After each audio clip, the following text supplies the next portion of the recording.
This episode is brought to you by Windrose Recovery, a family of premier addiction treatment programs in southeastern Wisconsin. Privately owned, Windrose Recovery offers a full continuum of personalized care for those struggling with addiction, including the Manor for residential treatment, Midwest Detox for inpatient detoxification, and Windrose Counseling for outpatient treatment. With highly personalized treatment focused on trauma, Dr. Chantel Thomas and her expert team offer an authentic experience, creating the kind of deep emotional change that's crucial for long-term recovery. If you or someone you love is struggling with addiction, call Windrose Recovery at 414-409-5300. You can learn more about Windrose Recovery by clicking the link in the show notes or by visiting windroserecovery.com. Thank you for listening to The Path to Authenticity. My name's Tom Gentry. I think of the show as the opposite of small talk. You'll hear real conversations with real people who know who they are. We talk about what makes them who they are, how they became who they are, and how we might become truer expressions of who we are. Live on the road. I'm Carl Huelin, and this is The Path to Authenticity.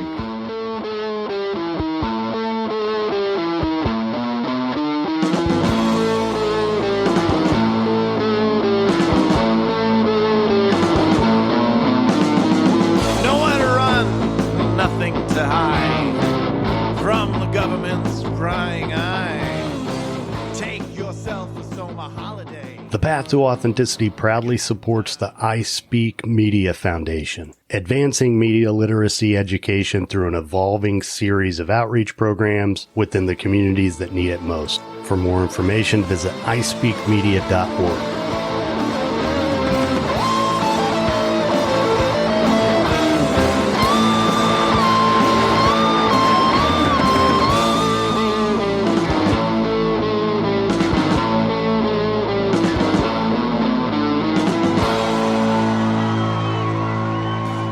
If this is your first time here, thanks for checking it out. If not, thanks for coming back. I'm Tom Gentry, and this is The Path to Authenticity. Episode 139 for August 31st, 2021. Features my conversation with a guy named Carl Huelin, who lives in the UK. Really good dude. We met in a room on Clubhouse, like a lot of the recent guests. Specifically, a room that meets on Sunday mornings about men's issues, where both men and women participate. It's really cool. Last week it ran 4 hours long, which is a little much for me for a Sunday morning, but it was great. So I wanted to have a conversation with Carl about how he entered into men's work. And so that's what we did. And I think you're going to enjoy it.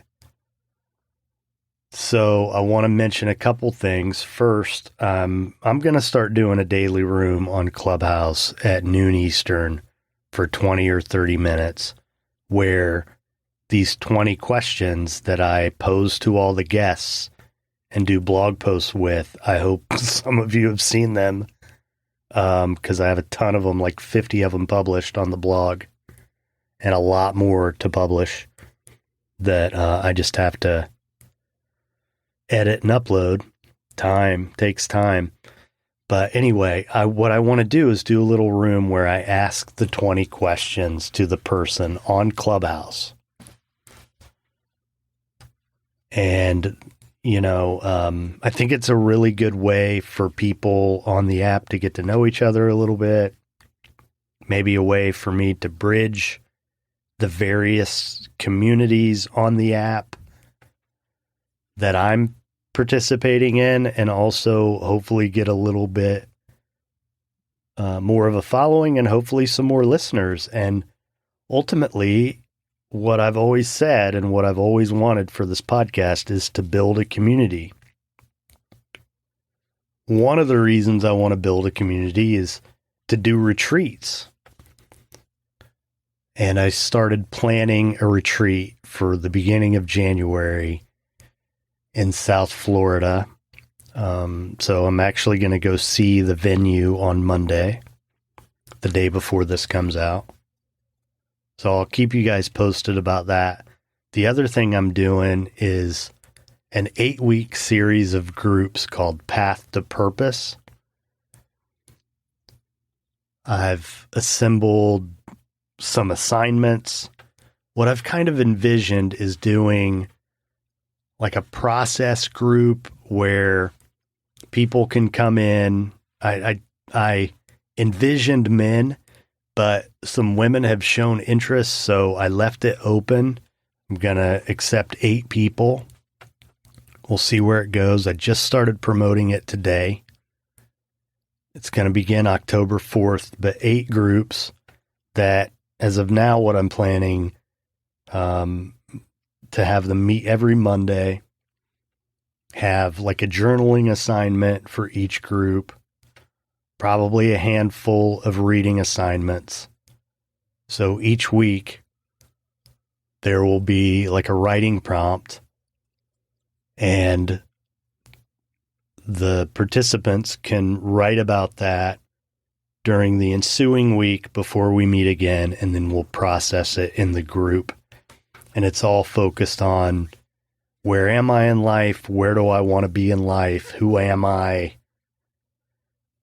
And as much as anything, it's just a way for a group of people to support each other and just engaging in this type of thought and really being intentional about creating lives that we want for ourselves. So this is something I've wanted to do for a long time. And yeah, so I can give you more information about that. I'll leave a link in the show notes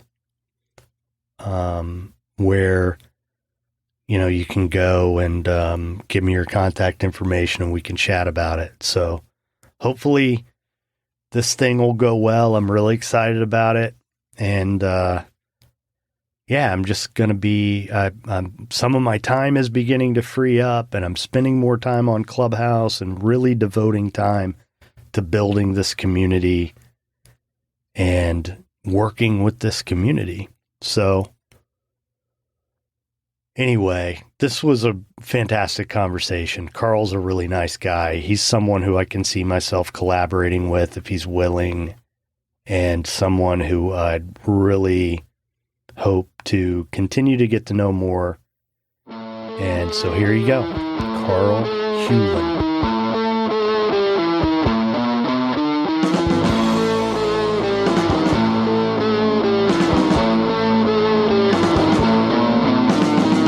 Nowhere to run, nothing to hide from the government's prying eye. Take yourself a summer holiday. Here on Clubhouse, where we're recording today, in a Sunday morning room about manhood. It's called Man Enough. And I've listened to you share, and you just seemed like someone who I wanted to get to know. And we've had a couple conversations.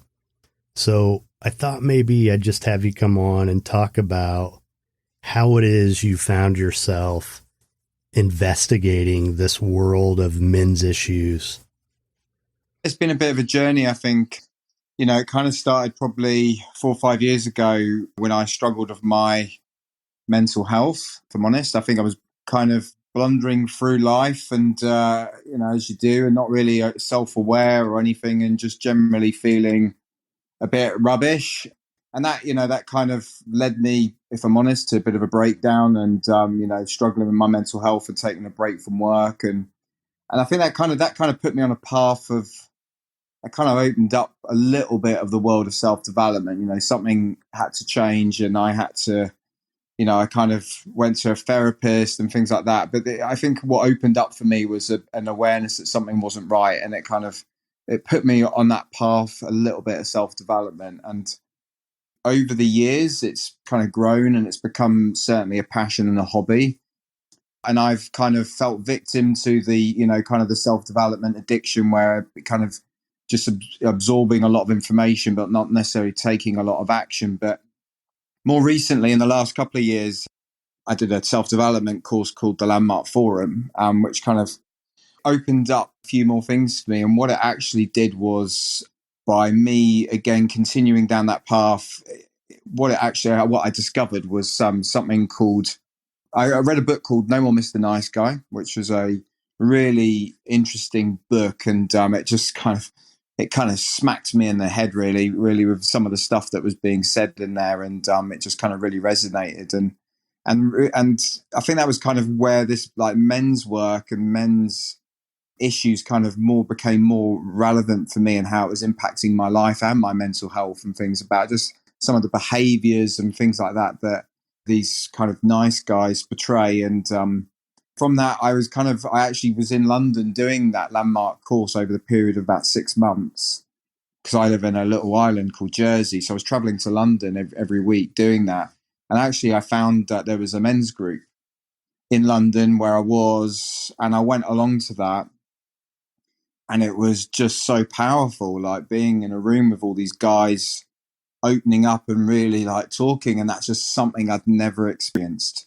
I think I'd always shied away from especially relationships of men, if I'm honest. So yeah, just being in that environment where guys were kind of, we all kind of had this common challenge, I guess, you know, we'd all read this book and resonated with it. And, yeah, I think that kind of set something alight in me, and really realized there was a lot of power in what was happening. So yeah, that's kind of how I got into this. It's been a journey on my mental health. It's been a journey around self-development, and then really discovering men's groups, men's circles and things. And that has really just kind of accelerated my self-development, my growth, and my passion really for this topic. So yeah, that's kind of a very quick overview of kind of what kind of the journey I've been on, really. Well, a few questions. First of all, when you went into that men's group and experienced something like that for the first time, did you feel like it pretty quickly emboldened you to then open up yourself, hearing all these other guys do it, or were you still trepidatious? I mean, I guess as you kind of go around the room, you know your turn's coming. So there was definitely that nerves there. But, you know, there was again a lot of, I don't know if comfort's the right word, but just, you know, listening to all these other guys as you go around the room, you're kind of a bit apprehensive because you know you're going to have to speak in a minute, and you're a bit in your head about what you're going to say. But equally listening to these guys and actually just knowing, oh my God, I'm not alone in this. You know, these guys are having these same challenges. And, you know, again, looking around the room, you know, all walks of life, all types of different guys, different backgrounds, different, you know, statuses and things like that. And just having that common challenge, you know, was really powerful, I think. And, yeah, I got, as I kind of went on a few more of them, you know, there was just a lot of, there was a lot of power and acknowledgement there, just knowing that you weren't alone in your challenges. So I think, yeah, that was what really stuck out for me. When you say you had basically a breakdown, what did that look like? So I've been in the IT industry for 20 odd years since I left school, basically. And I think I just always had this ethos that I had to work hard. I had to obviously, you know, climb up the corporate ladder and things. And I just got myself into a position where I was working a lot.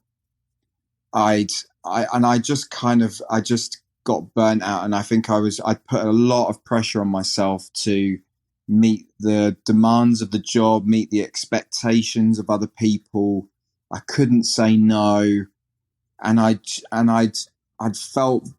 obviously just felt very uncomfortable for a long time, but I wasn't really aware of that it was, you know, depression and anxiety and all these sorts of things. And it just came to a head one day where I don't even know what it was, if I'm honest, that did it, but I just knew it was just a breakdown. I couldn't function basically. And I, went to the doctor, and, that was the point where these words were kind of uttered to me that, that I'd kind of never thought that was me. And there was a lot of shame and a lot of, just, I guess, a lot of shame, and go, oh no, I can't possibly have any time off work, or why do I feel like this? Because I guess on the outside you think, well, I've got a good job. I had a, girlfriend, I've got a loving family, and all these sorts of reasons. And you go, well, I've got no reason really to feel like this. So I think as the compound effect of being obviously in that situation, but then the shame and the guilt of then being off work and people asking me why, and that was difficult to take really. But yeah, it was just kind of equally, there was a bit of relief as well, knowing that I in some ways I couldn't really do much about it. I just had to kind of accept it, and it is what it was type thing. Well, I imagine part of that shame that you experienced was because as guys, we're indoctrinated to believe that we're not supposed to have feelings, right? Yeah. So then when you have distressing ones, it's like it makes it twice as bad because you feel bad for feeling in the first place, which is kind of ridiculous, Yeah, definitely. And I think we also, I guess I was also trying to control a lot of things. So I was trying to control my situation at work. I was trying to control my relationship and balancing it all. And actually all I was doing was, I thought I was trying to please everyone else, and I wasn't pleasing myself, and that control, and again, that shame of failing, that all of those different aspects of work and, home life and everything else. So yeah, it was a difficult time, I guess. But now thinking back, I'm kind of, it was a pivotal moment in my life, I guess. It was an awareness, something opened up inside of, that something opened up that I could, I was aware of that something wasn't right here and something had to change. Yeah, you've said that now twice, something wasn't right. So I want to ask you, looking back, after what you've learned now, looking back, if you could say if something wasn't right, what was it? What wasn't right? I guess a bunch of things. I wasn't looking after myself. It's probably the key thing. I was so busy doing everything for everyone else, and I wasn't doing anything for myself. So, those daily kind of habits. I mean, like one of the biggest one being exercise and fitness. I wasn't really doing anything around that. I'd go for the odd run here and there or whatever, maybe, but yeah, I wasn't doing that. I wasn't looking after myself, like with nutrition, food and stuff like that. Everything was kind of just a means to an end, just to kind of carry on going, get me, through the day, come home absolutely exhausted, drink some wine, eat some food, and then kind of comatose out in front of the TV. Do you know what I mean? I didn't really realize the power of more positive daily habits around that, especially just exercise and eating healthier, probably the two biggest things. But just boundaries, I think, in general. Again, I couldn't say no. I was doing everything for everyone else. But exhausted and then resenting it as well. Right. So saying no to anybody and trying to keep everyone happy, but then angry and resentful because of it. Yeah, sort of victimizing yourself ultimately, right? Yeah, exactly. Just remember being a very angry person, really, just frustrated and angry all the time. It's just that I can't. It's a whole combination of things, I think. But I would say definitely just not looking after myself. Well, so I'm familiar with the book you mentioned, but for the listener who isn't, the whole idea of the nice guy syndrome in the book, No More Mr. Nice Guy, can you kind of give folks an idea of basically the premise of this book and how it applies to your life? Yeah, there's what they call those nice guy traits. And I guess, people pleasing is one of them.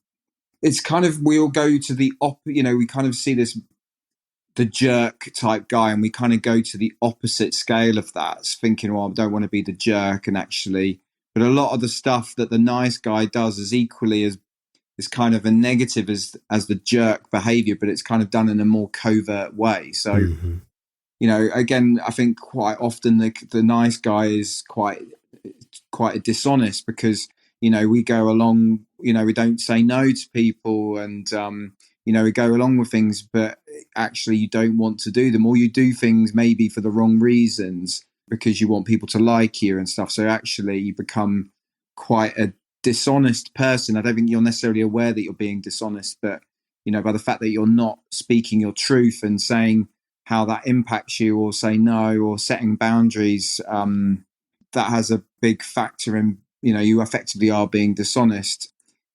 I think a lot of it is around that, just not really being authentic with who you are. You know, when you read the book and you read it as a man, I mean, when I read it, I really resonated with a lot of the different situations, scenarios, and things like that that were kind of explained in the book. And they say a lot of it comes from, you know, having a kind of this connection with your mother, and you know, you kind of that need for like affection from your mother, and how that then you look for that in a partner and things like that. So yeah, there's really a few interesting dynamics that they talk about in the book. And fear of abandonment. I found this book probably 6 or 7 years after I could have really used it. And I worked through a lot of that stuff in different ways.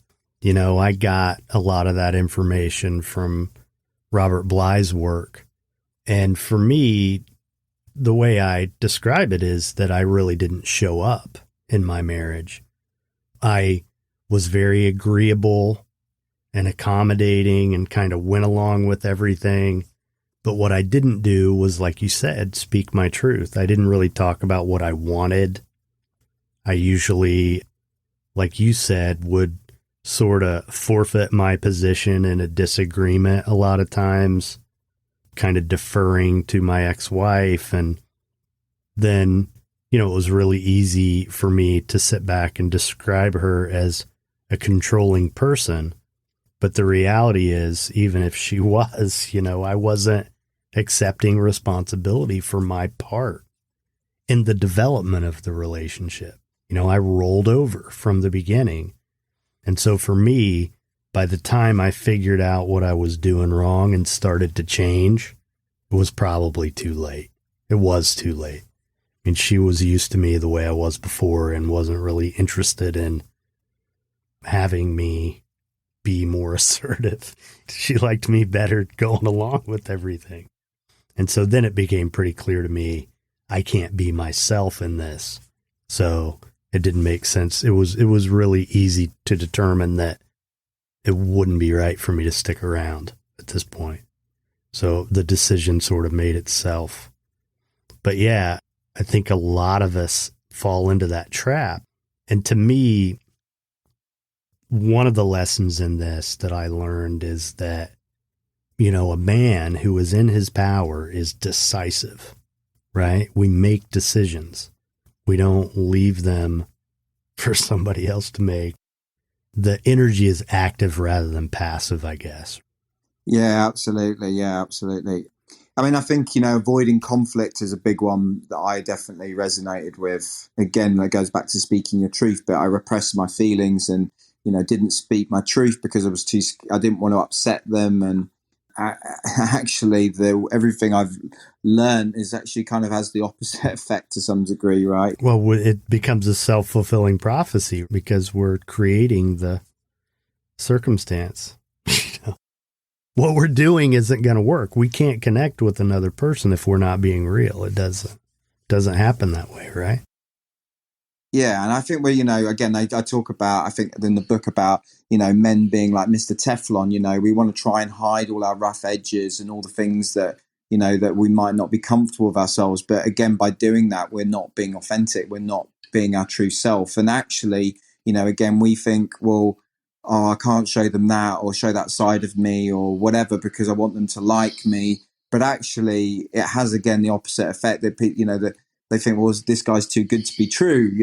What's wrong with him? I'm not finding any flaws of him. And actually that's not also appealing as well. They want to know that there's something about you that there's a bit of a mystery or something there that's not quite right. So yeah, that those are the sorts of things that definitely resonated with me. Again, it goes back to that control thing, just trying to control what people thought of me and, hide my bad, my perception of my bad features or flaws or personality traits or whatever it might be. And yeah, you can't keep that up for very long, right? It's at some point it will come out and bite you. Well, so now looking back and thinking about where you are now after having done some of this work, what would you say has been the result in your life day to day? How has it influenced the way you show up in relationships?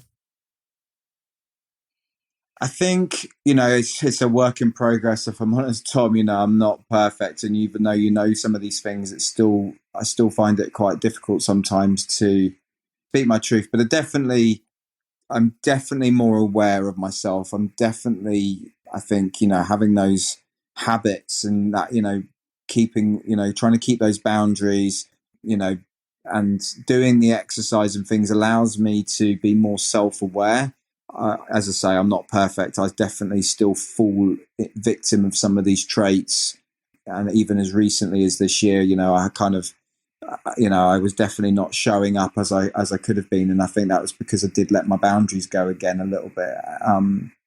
But I think the biggest lesson I've learned is you need to speak your truth. You need to speak up for yourself and know that if it's uncomfortable and you're going to have that perception of conflict, but actually, it's worth that, it's worth that uncomfortableness to kind of just, I think, speak your truth.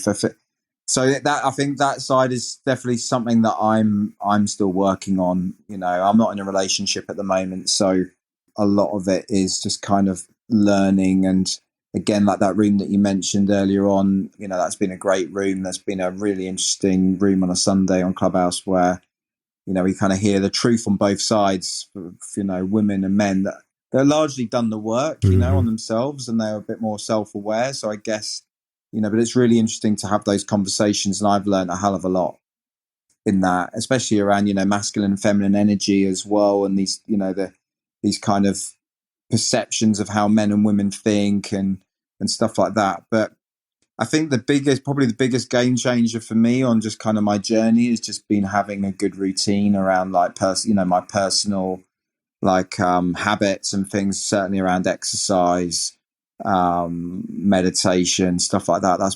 They're probably been like the biggest changes that have happened to me over the last 4 or 5 years that have kind of keep me kind of in a good place, if that kind of makes sense.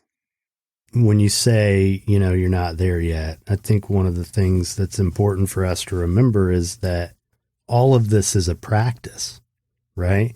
It doesn't happen all at once, and it takes time. And the point is to keep progressing incrementally. I haven't really been in a serious relationship. One, I guess, since I started doing this kind of work, but it really took flight after my last serious relationship.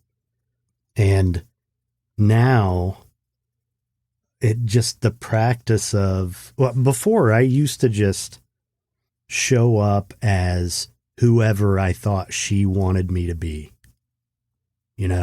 whoever I needed to be in order for her to stick around or to like me or whatever. And I was really kind of hiding out. And so just going through the motions of being completely real about what I want, what I don't, what I'm looking for in a relationship, all that stuff. If we do it on the front end, then we don't have to, we don't have to backtrack. We don't have to clean it up. And so it's been a practice of doing those things more and more and saying the kinds of things to women that I never would have said in the past. And I don't mean disrespectful things, but honest things like, no, I didn't like it when you said that. Or, there was one situation with a woman a while back. She really embarrassed me. And in the past, I would have kind of probably pretended like it didn't happen and just went on, but I didn't. I let her know. And it changed the course of the relationship. It ended. But I was real. And, ultimately, if it's someone who I can't be real with, then I probably shouldn't be with her. Right? Yeah, absolutely. Yeah. Yeah, I think that's a big lesson that I've learned as well. And I think some of this has come from having quite a scarcity mindset as well, thinking of, I found this woman and, she really likes me and she's really, really attractive or whatever. And you might. When am I going to find someone like her again? Right? Exactly. And that's when I've changed because I think, I've got to keep this woman.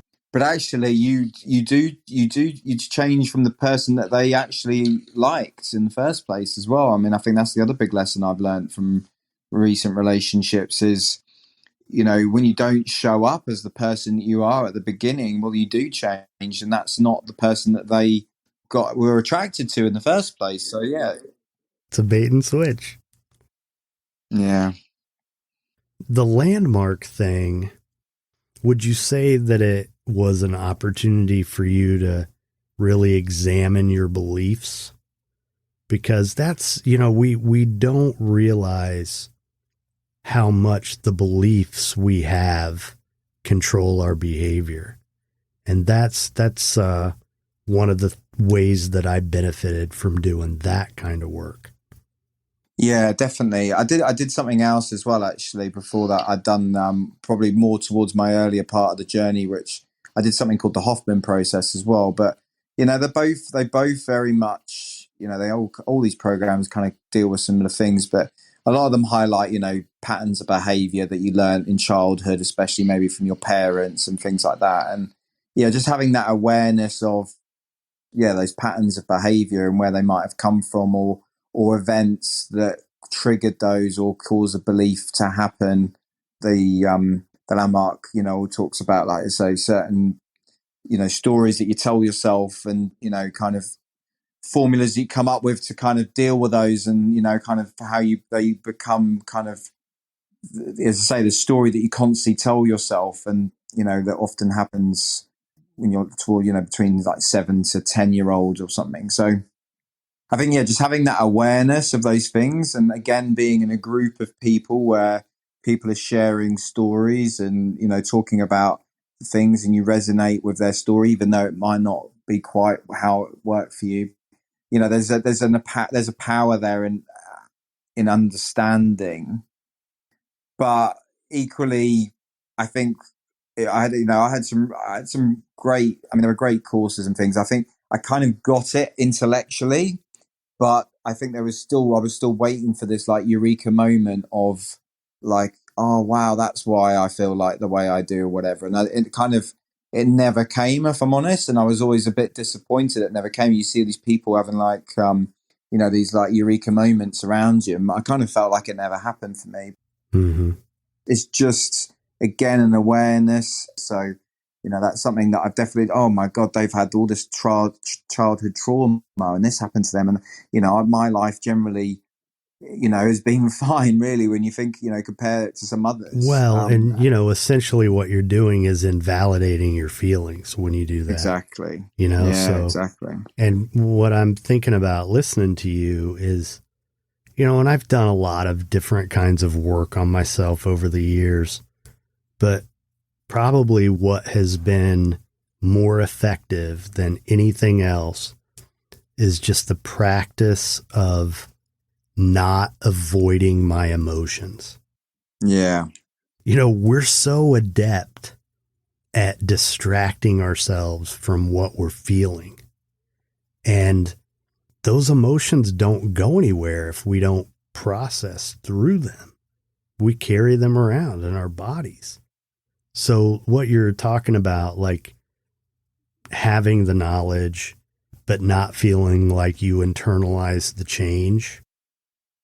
I experienced that a lot and really began to internalize the change and really feel different when I was willing to just sit.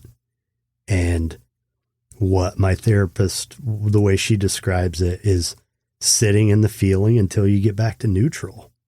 Because it happens. We have this fear that if we feel sad or angry or whatever, that it's going to last forever. We react as though it's going to avoid it, as if it's going to last forever. And it just never does, you know? But that has been a huge difference maker for me. Yeah, me too. And I think what's helped me with that, and it goes back to the men's groups and things, is actually finding, it comes back to all the stuff you hear in self-development and things. It's, you know, being around the right people. And I think what's allowed me to be able to express my emotions and express my feelings and things is being around like-minded people. And especially being around men, I think, has been because it was kind of, it was easier to express some of these feelings maybe with women, but being around men and being around men that are in a space where they're willing to be vulnerable and do that, I think that's been a game changer for me. And being, you know, obviously seeking out coaches but just like-minded people. And I've created a men's group and things, and, you know, just been able to express those feelings and speak about it around other people that can kind of validate those feelings and emotions as well has been really powerful for me. So, you know, this is something that over the years I've heard a lot from men and about men, that because we have these issues around our emotional experience and we're indoctrinated to believe we shouldn't feel, the path of least resistance for me as a young man was to talk to women about this kind of stuff. And there weren't many men who I could talk to who could like sit with me in it, be there and understand and not criticize. And because what happens a lot of times, if we're not with the right people having these conversations, then they're not comfortable with our discomfort and they can't tolerate it. So they'll get irritated or they'll be indifferent or whatever because they're not there. And when we talk about this stuff, it brings up things in them that they don't want to deal with, right?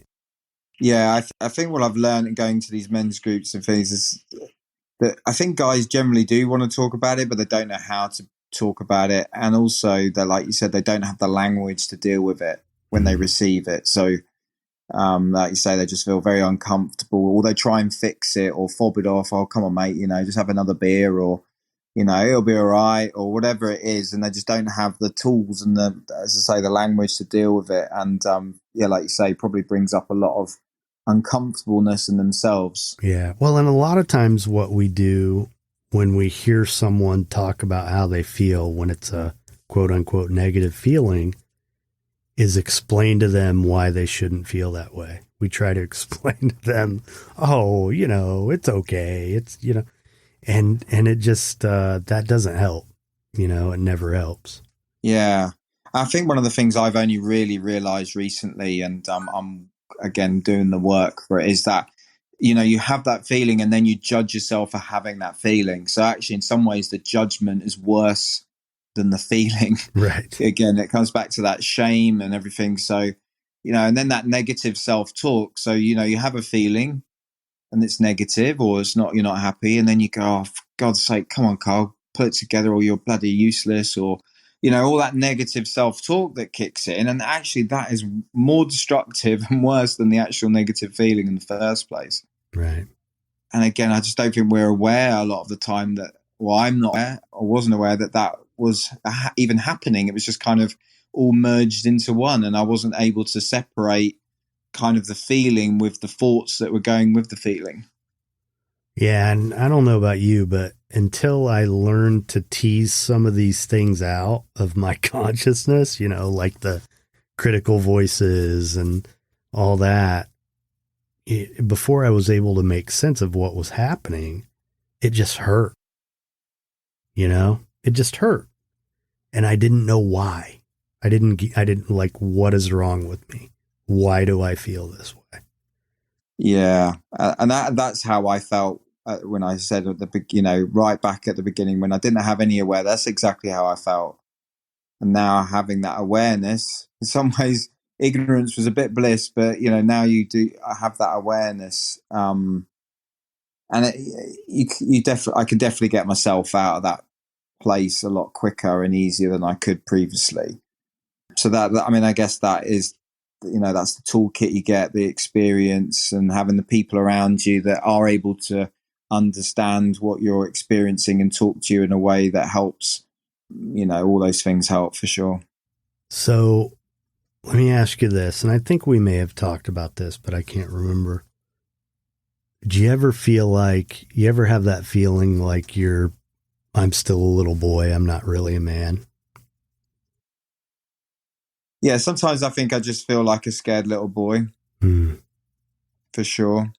And I think it comes up, my childhood, I was bullied and things, and I think that comes back to a lot of my traits and survival mechanisms I deal with that. And I think, there's times where I am that scared little boy, or, situations occur, especially like around conflict and things like that. I think it brings back some of that fear around those sorts of memories as a child, maybe. And maybe that's probably how that's what's resonating with me the most when you say that to me.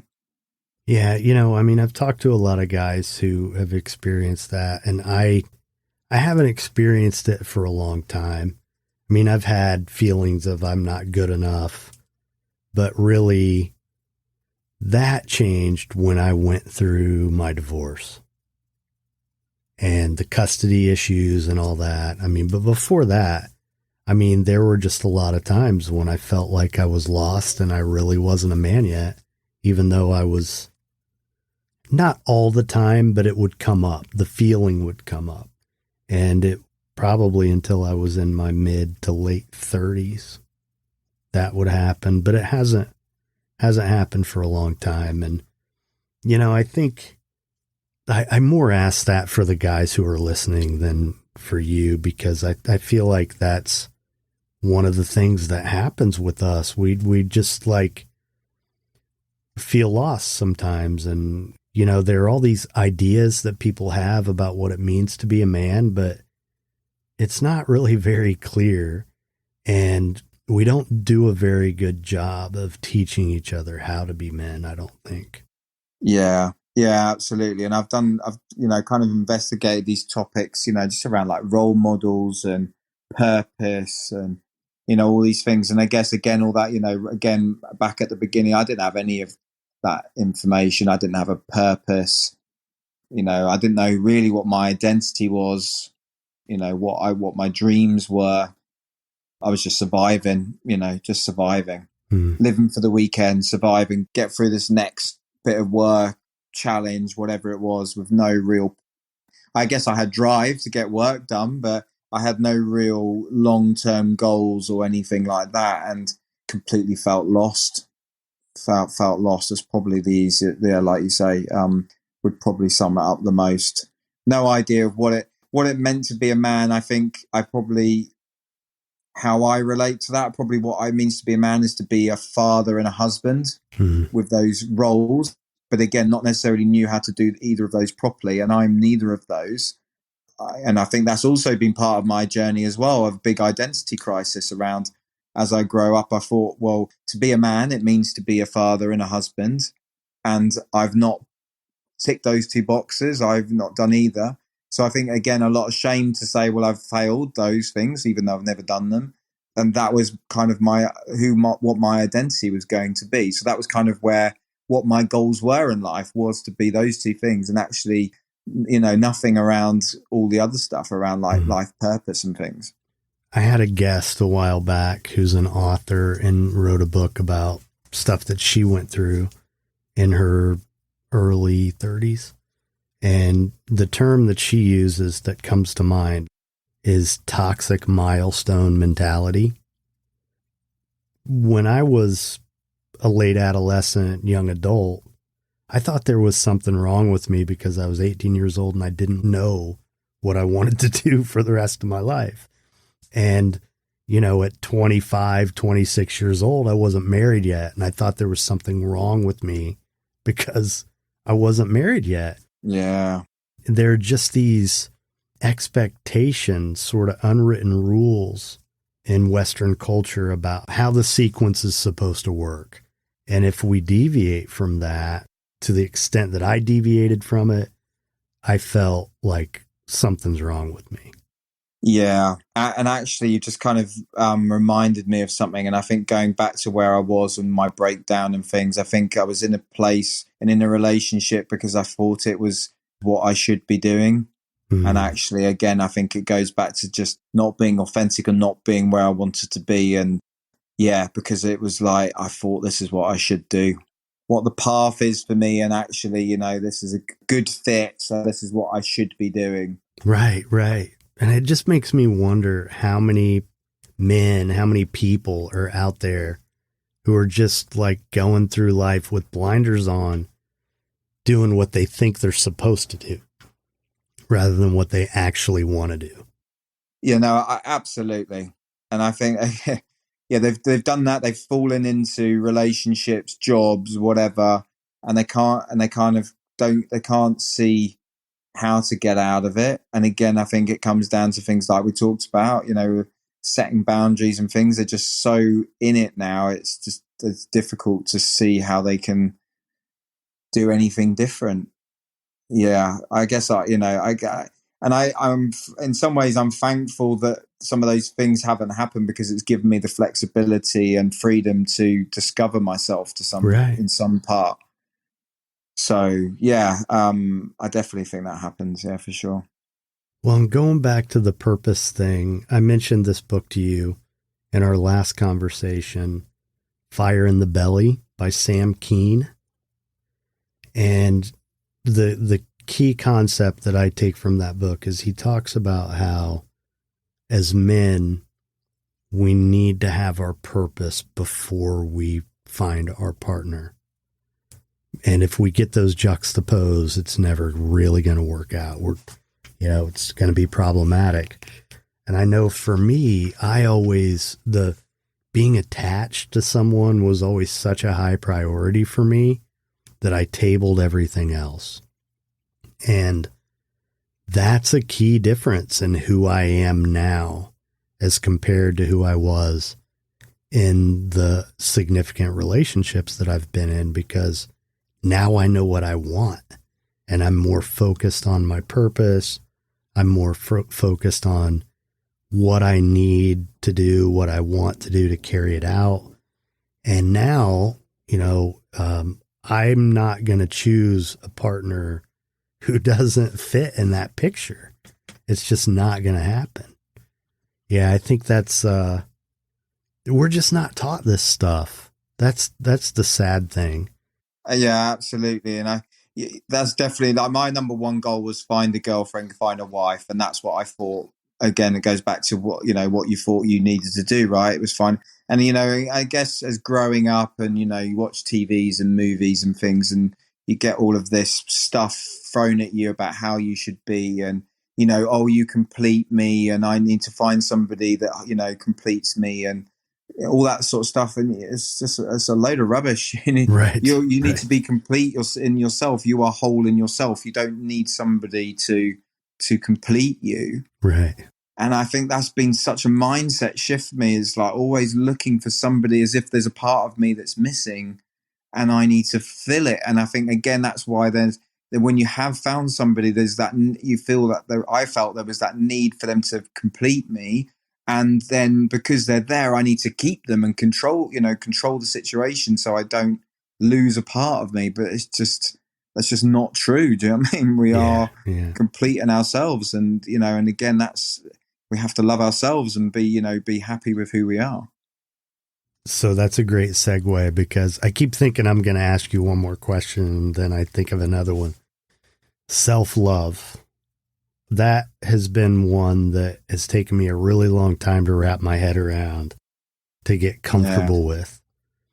And I think being a guy, like, what the hell does that even mean? So, it just has taken me a long time. And one of the conclusions I came to a while back that has sort of helped me with that a little bit is, if you think about that girl who you loved or love more than anything else,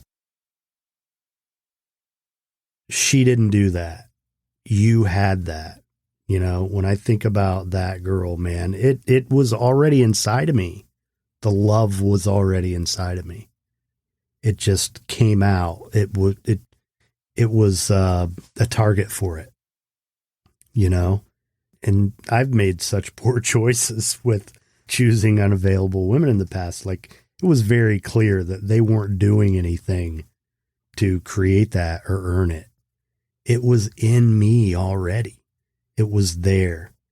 And so if you think about that power that we have to love, if we can just start by being nice to ourselves and pay attention to how we speak to ourselves, that has worked well for me. That has been really, it's really made a difference, paying attention to the things I say to myself.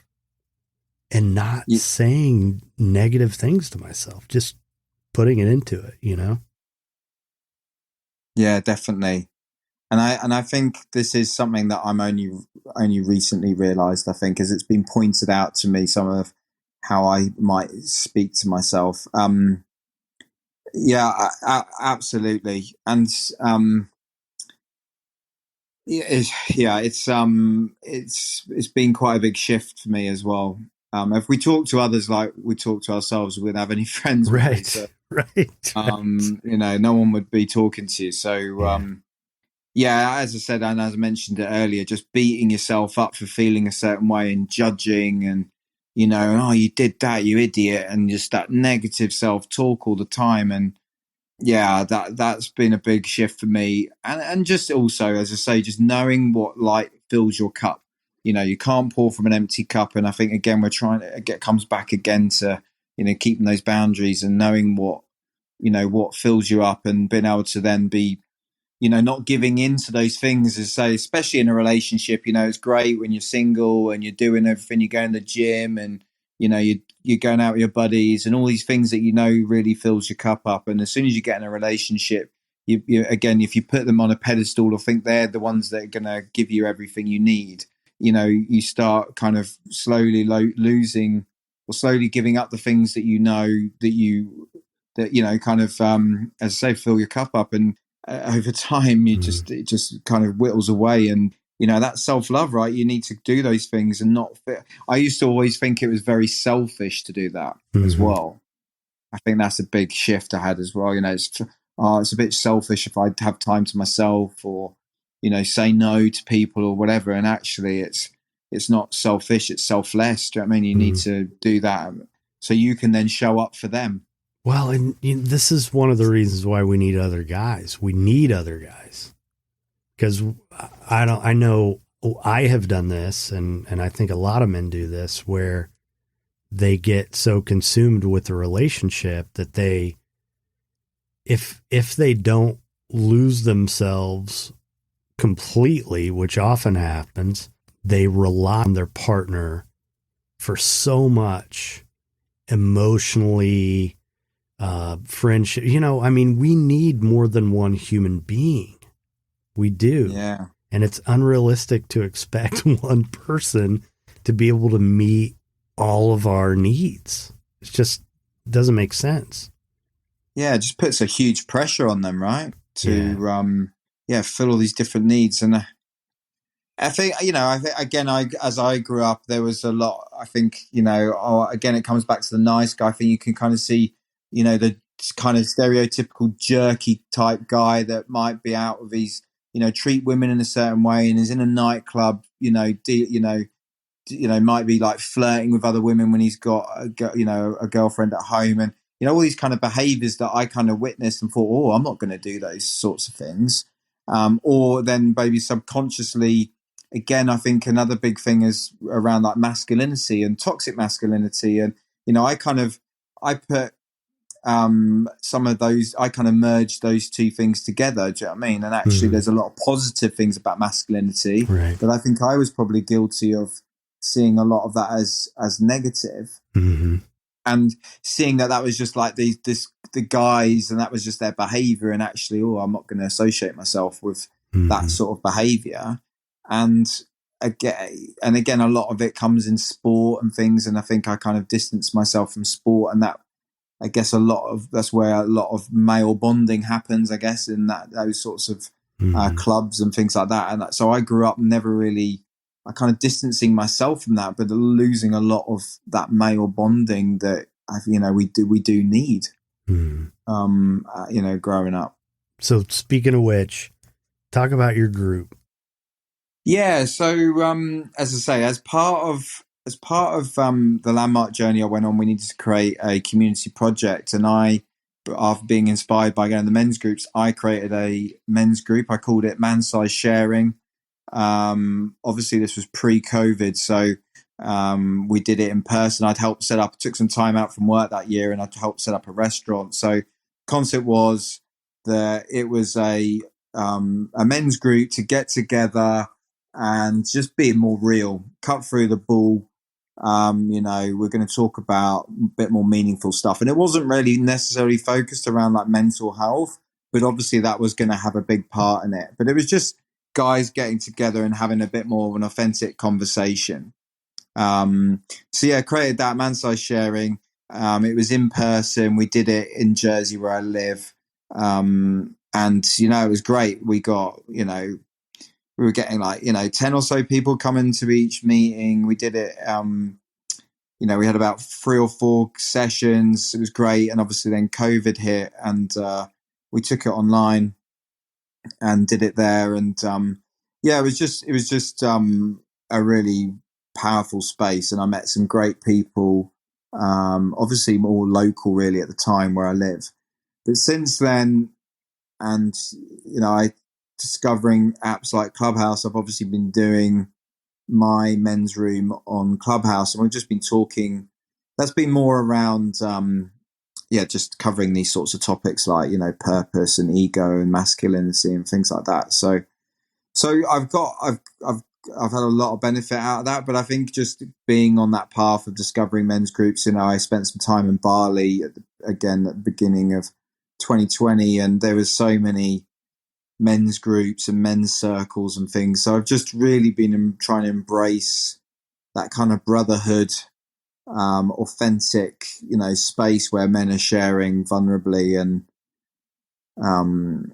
stuff. But that's kind of led me down this journey. I think, again, part of my early days with this, I thought it was I felt guilty about maybe looking to how I could potentially change career into this path, but it was kind of becoming a passion of mine, but I was feeling a bit guilty, as if this is something that, I should be potentially charging for or looking to build a business around. And it's only really recently with working with coaches and things and being on a, app like Clubhouse and seeing the need for this, and, other people, doing similar work, that's actually led me into that mind shift that I can definitely help more men,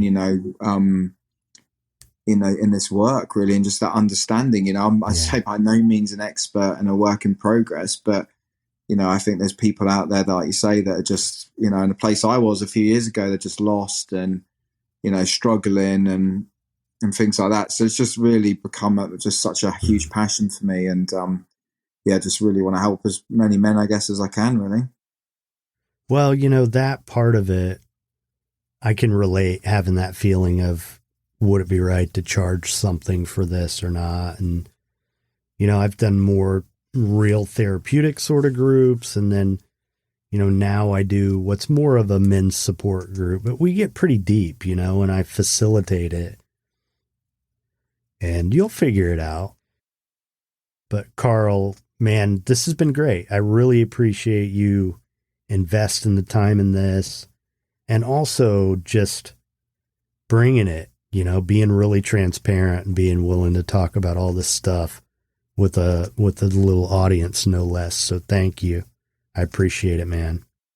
I know, it's been a pleasure, Tom. Thank you, mate. Yeah, I know we've spoken before, and I think really resonated with each other and each other's journey. So yeah, no, it's just been a pleasure. Thank you for having me.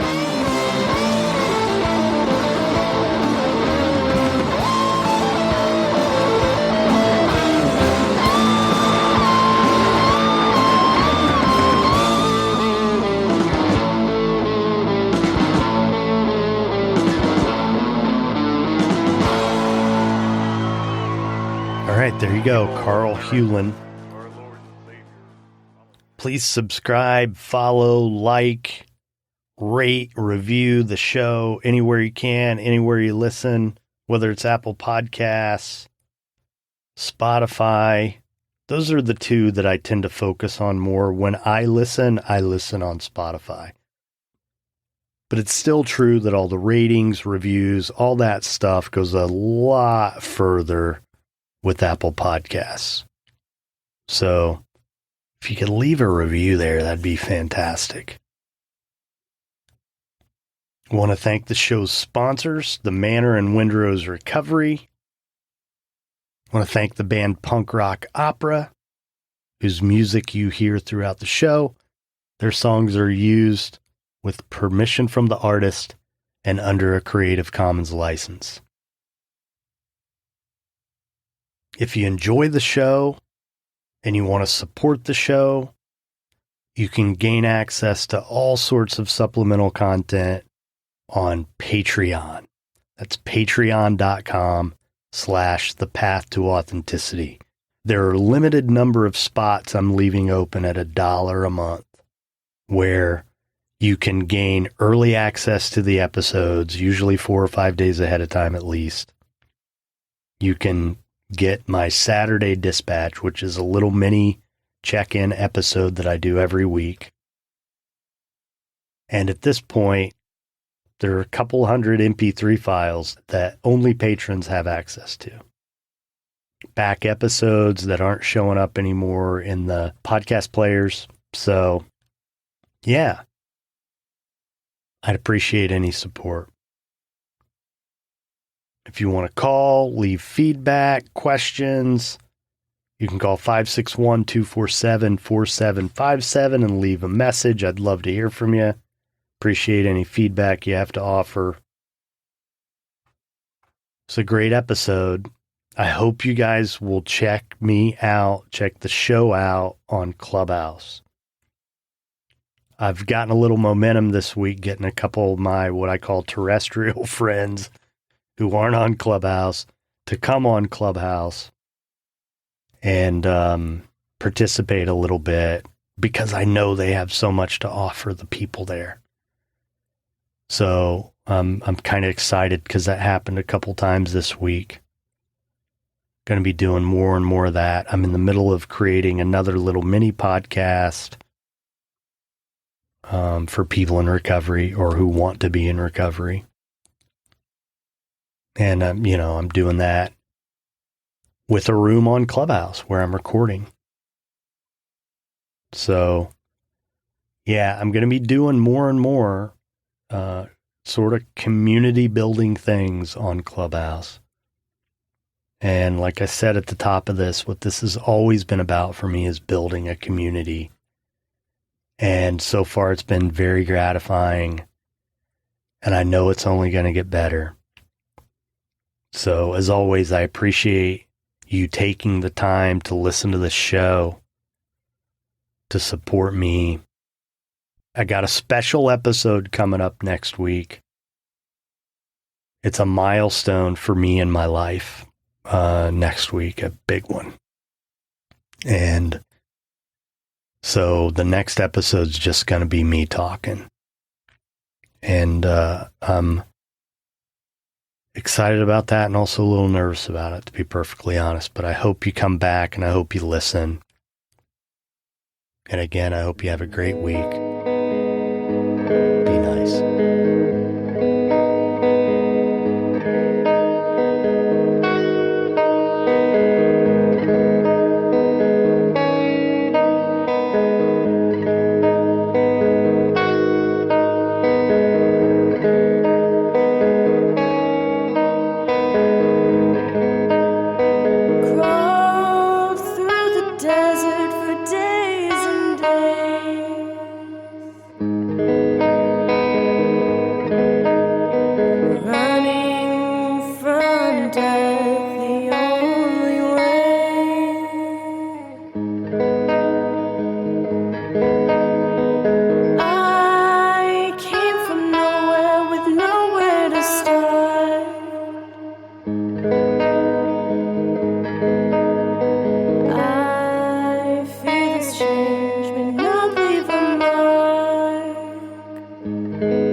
Hey, we need a guitar player. The Path to Authenticity is powered by Equivox. For digital marketing and web design services, visit equivox.com.